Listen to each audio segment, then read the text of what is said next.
Harry and Meghan were once the golden couple of modern royalty, the photogenic pair who seemed to glide effortlessly from one glamorous event to the next.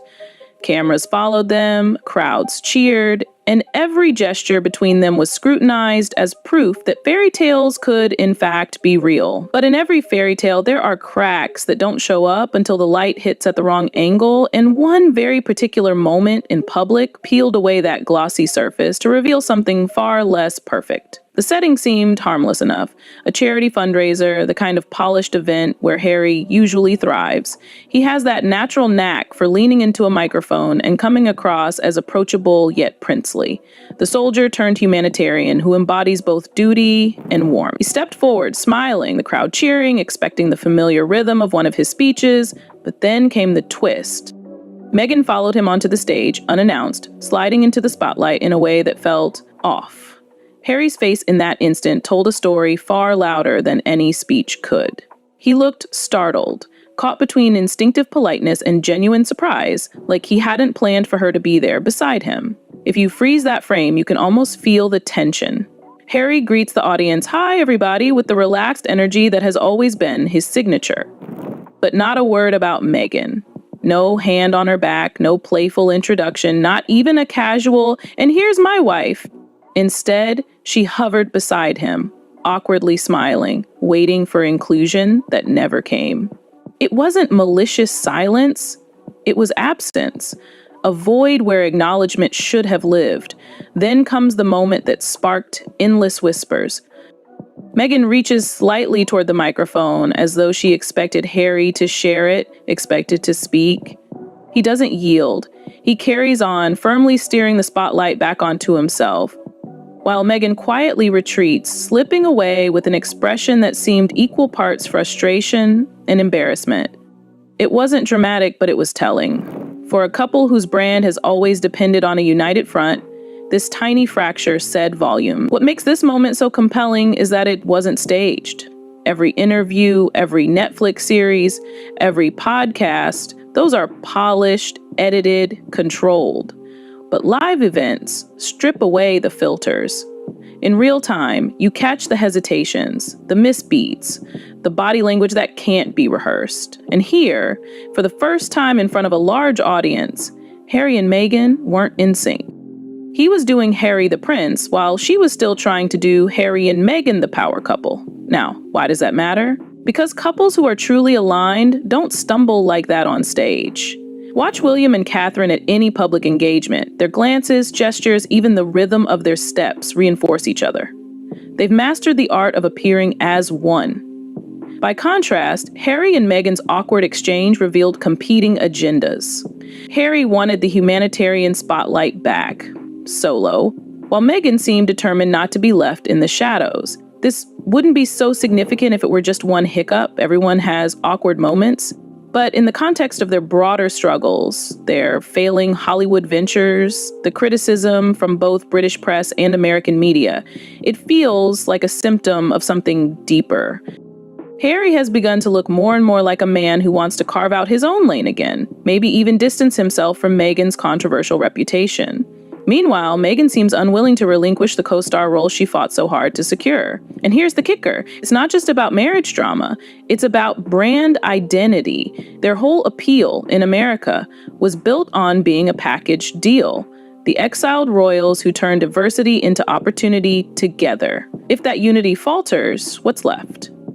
Harry, the prince trying to rebrand as a solo humanitarian voice, and Meghan, the actress still chasing relevance in an industry that has already begun to close its doors. That one fundraiser clip, replayed countless times online, gave audiences a rare, unfiltered glimpse of this divergence. The smiles couldn't hide it. The handshakes didn't fix it. For the first time, people saw not the fairy tale, but the cracks in the castle walls. And once you've seen them, it's hard to unsee. Word count, 600. The British monarchy has always thrived on symbols, and William and Catherine know that better than anyone. Their recent visit to Southport proved it once again. Standing among grieving families and school children, they unveiled a playground built in memory of 3 young girls whose lives were cut short by a horrific act of violence. It wasn't just about cutting a ribbon. It was about telling a community that tragedy would not have the final word. William spoke with calm authority, assuring those gathered that love always overcomes tragedy, while Catherine, fresh from completing her chemotherapy, radiated quiet resilience. That moment mattered, not only for the community, but for the royal family itself. The monarchy survives by embodying stability, compassion, and continuity, and William and Catherine carried that weight effortlessly. Catherine's return to public duty after such a personal struggle underscored the idea of sacrifice and service. Her presence wasn't about headlines or personal brand building, it was about showing up for people who needed hope. And the public noticed. Crowds cheered not because of drama or gossip, but because they saw two figures who represented something steady in a fractured world. Meanwhile, a different kind of royal scene was unfolding in Scotland.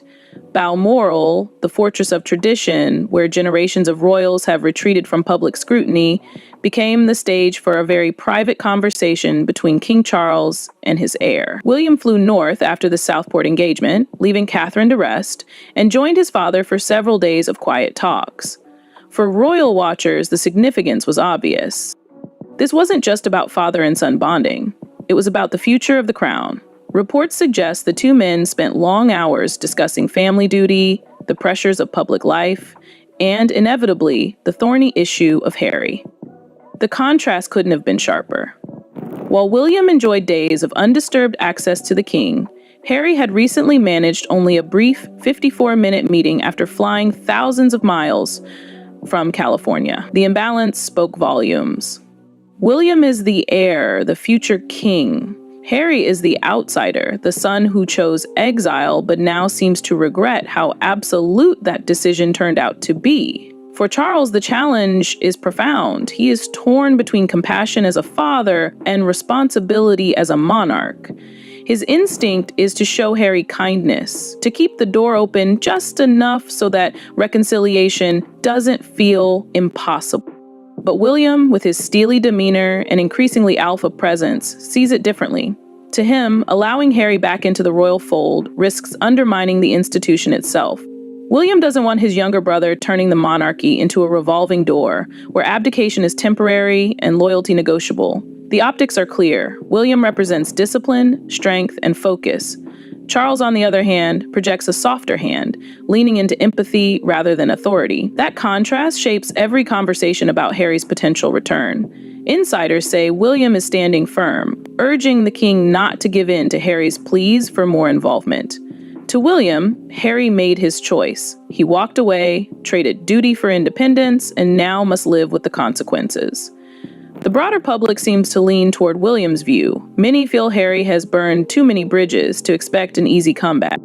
His interviews, his book, his repeated criticisms of the institution, they've all chipped away at the trust required for reintegration. And in the meantime, William continues to build his reputation as a future monarch who takes responsibility seriously, someone unwilling to bend rules for family at the expense of the crown.